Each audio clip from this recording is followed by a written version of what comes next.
السلام علیکم ورحمۃ اللہ وبرکاتہ۔ بسم اللہ الرحمن الرحیم والحمد للہ رب العالمین والصلاة والسلام علی رسولہ الامین، اما بعد۔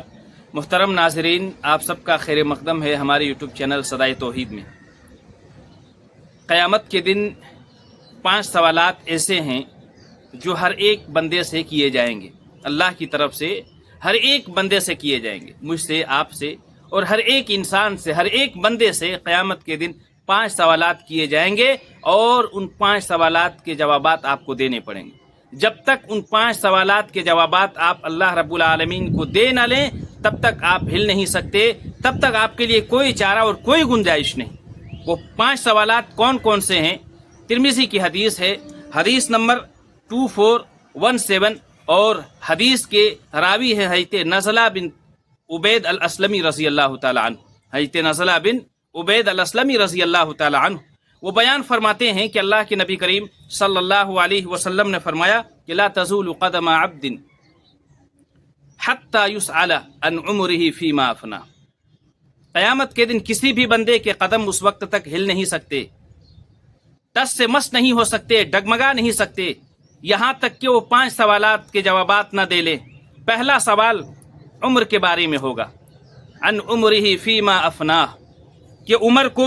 کن کاموں میں ختم کیا۔ ہم کو اور آپ کو جو بھی عمر ملی ہوئی ہے، جو بھی زندگی ملی ہوئی ہے، چاہے 60 سالہ زندگی ہو، 70 سالہ زندگی ہو، جو بھی زندگی ملی ہوئی ہے، جو بھی عمر ملی ہوئی ہے، اس عمر اور اس زندگی کے بارے میں کل قیامت کے دن اللہ تعالی ہم سے سوال کرے گا، ہم سے پوچھا جائے گا کہ اس زندگی کو، اس عمر کو کہاں تم نے کھپایا،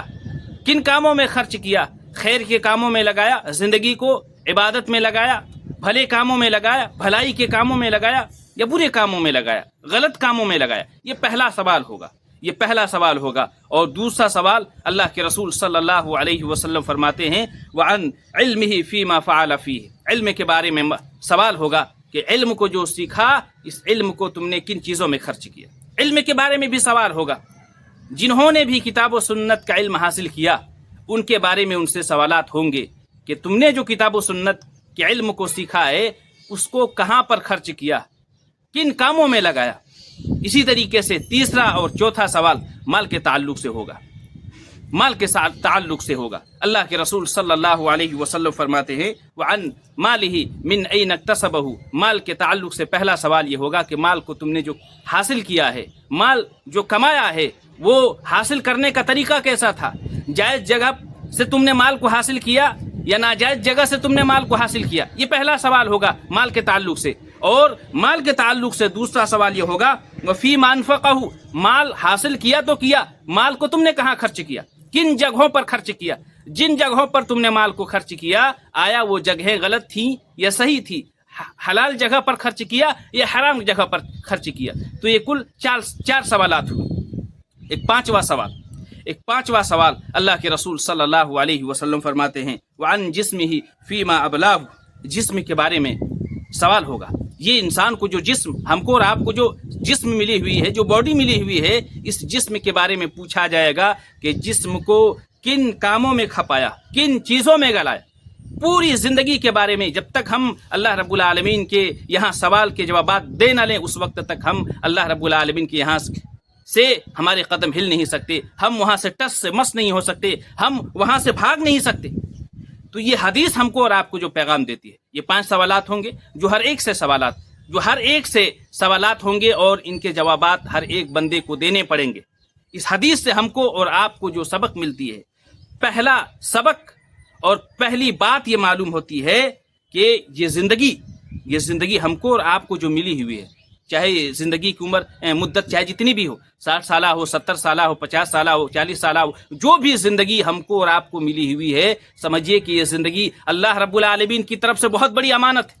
زندگی اللہ کی طرف سے بہت بڑی امانت ہے، اس لیے جو عمر ہم کو ملی ہوئی ہے، اس عمر کو ضائع نہیں کرنا چاہیے، بلکہ خیر کے کاموں میں لگانا چاہیے، بھلائی کے کاموں میں لگانا چاہیے، نیکی کے کاموں میں لگانا چاہیے، دین کی دعوت کو اور دین کی تعلیمات کو، اللہ اور اس کے رسول صلی اللہ علیہ وسلم کی تعلیمات کو عام کرنے میں لگانا چاہیے، اللہ کو راضی کرنے اور اللہ کو خوش کرنے میں لگانا چاہیے۔ کبھی بھی اس عمر کو اور جو زندگی ملی ہوئی ہے اس زندگی کو بیکار کے کاموں میں نہیں لگانا چاہیے، غلط کاموں میں اور بری جگہوں پر اس زندگی کو صرف کرنا ہی نہیں چاہیے، بلکہ اس زندگی کو ہر لمحہ ہر وقت یہ کوشش ہونی چاہیے کہ اللہ رب العالمین کی طرف سے جب زندگی امانت ہے تو اس امانت میں کبھی بھی ہم خیانت نہیں کریں، بلکہ اس زندگی کو اللہ رب العالمین کی رضا اور اللہ رب العالمین کی مرضی کے مطابق گزارنے کی کوشش کریں۔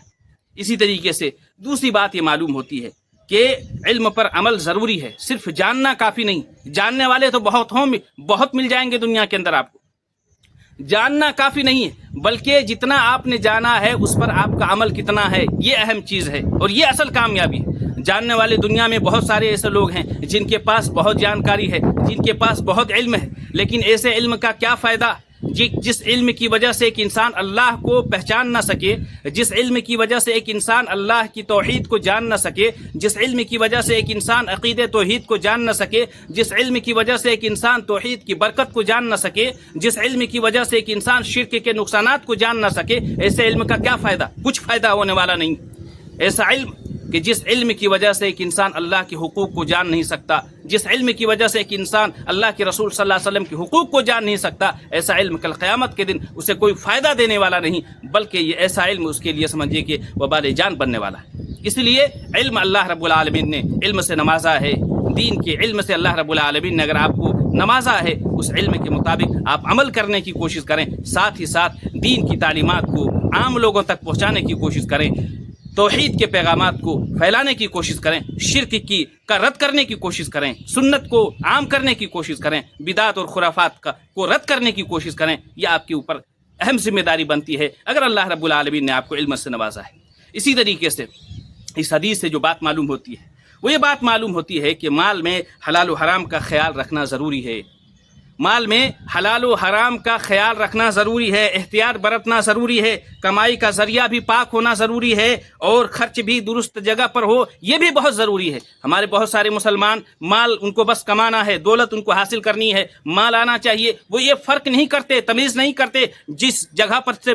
جن جگہوں پر سے مال آ رہا ہے، آیا وہ جگہ غلط جگہ تھی یا بری جگہ تھی یا صحیح جگہ تھی۔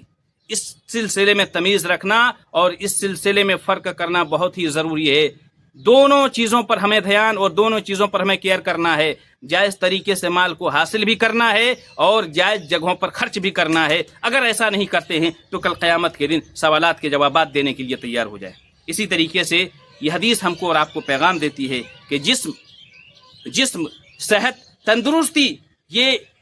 گناہوں میں نہیں بلکہ عبادت اور نفع بخش کاموں میں لگانا چاہیے، غلط کاموں میں نہیں، برے کاموں میں نہیں، بے حیائی اور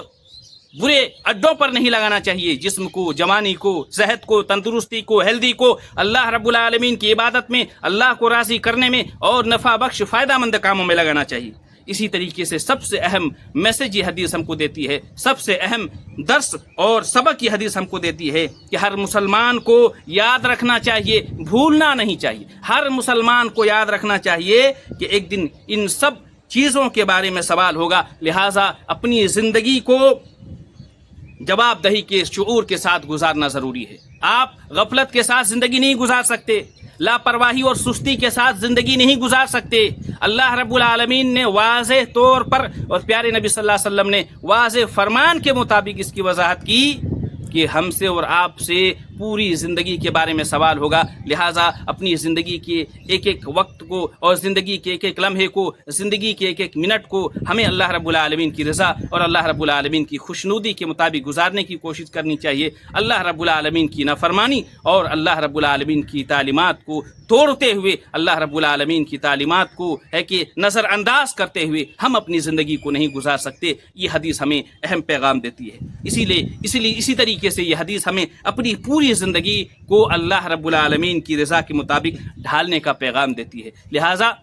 ہر ایک مسلمان کی ذمہ داری بنتی ہے، ہر ایک نوجوان، ہر ایک مومن، چاہے مرد ہو کہ عورت ہو، ہر ایک کی ذمہ داری بنتی ہے کہ جو زندگی اللہ رب العالمین کی طرف سے آپ کو امانت کے طور پر ملی ہوئی ہے، اس زندگی کو خیر کے کاموں میں، بھلائی کے کاموں میں،